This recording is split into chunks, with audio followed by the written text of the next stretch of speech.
अस्सलाम वालेकुम friends, welcome back to my channel best home remedies.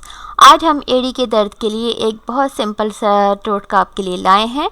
एड़ी के दर्द का सबसे अहम सबब प्लांटर फसाइटिस नामी बीमारी या तकलीफ़ बनती है। पाँव के वो टिश्यूज़ जो एड़ी को अंगूठे से जोड़ते हैं, इन्हें प्लांटर फैशिया कहते हैं। जब इन पर ज़रूरत से ज़्यादा बोझ पड़ता है या वो अपनी बर्दाश्त से ज़्यादा इस्तेमाल होते हैं तो सोजिश का शिकार हो जाते हैं, जिसके नतीजे में सुई चुभने जैसा दर्द पाँव की एड़ी में महसूस होता है। ये दर्द सुबह ज़्यादा महसूस होता है जब आप जागने के बाद चंद कदम चलते हैं, लेकिन वक्त गुजरने के साथ साथ दर्द का एहसास कम होता जाता है। इसके अलावा देर तक खड़े रहने और ज़्यादा देर बैठे रहने के बाद दोबारा खड़े होने से भी ये दर्द फिर से लौट आता है। इसका शिकार वो लोग ज़्यादा होते हैं जिनका वज़न ज़्यादा होता है या वो ऐसी एक्टिविटीज़ ज़्यादा करते हैं जिसमें पाँव ज़्यादा इस्तेमाल होते हैं, जैसे कि ज़्यादा चलना, भागना, जॉगिंग करना या जंप करना वगैरह।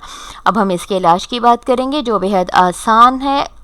इसके लिए आपको जिन अज्जा की ज़रूरत है वो ये हैं: पुराना गुड़ 60 ग्राम, सौंठ 30 ग्राम, हीरा हींग 6 ग्राम। तीनों अज्जा कूट कर चने के साइज़ की गोलियां बना लें। सुबह और शाम खाने के बाद एक गोली पानी के साथ इस्तेमाल करें। 6 से 8 खुराकें एड़ी का दर्द ख़त्म करने के लिए काफ़ी हैं, लेकिन अगर तकलीफ़ बाकी हो तो आप इसका इस्तेमाल बढ़ा भी सकते हैं। वीडियो के आगाज़ में तफसील बयान करने का मकसद सिर्फ ये है कि आप इन वजूहात के हवाले से एहतियात करेंगे तो एड़ी के दर्द में जल्द कमी आएगी और वक्त गुजरने के साथ साथ ये दर्द मुकम्मल तौर पर ख़त्म हो जाएगा।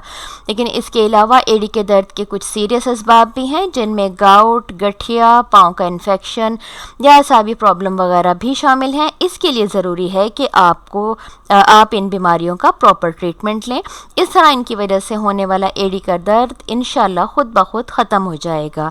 हमें उम्मीद है कि ये वीडियो आपके लिए फ़ायदेमंद साबित होगी। अपनी राय देना ना भूलें। Thanks for watching.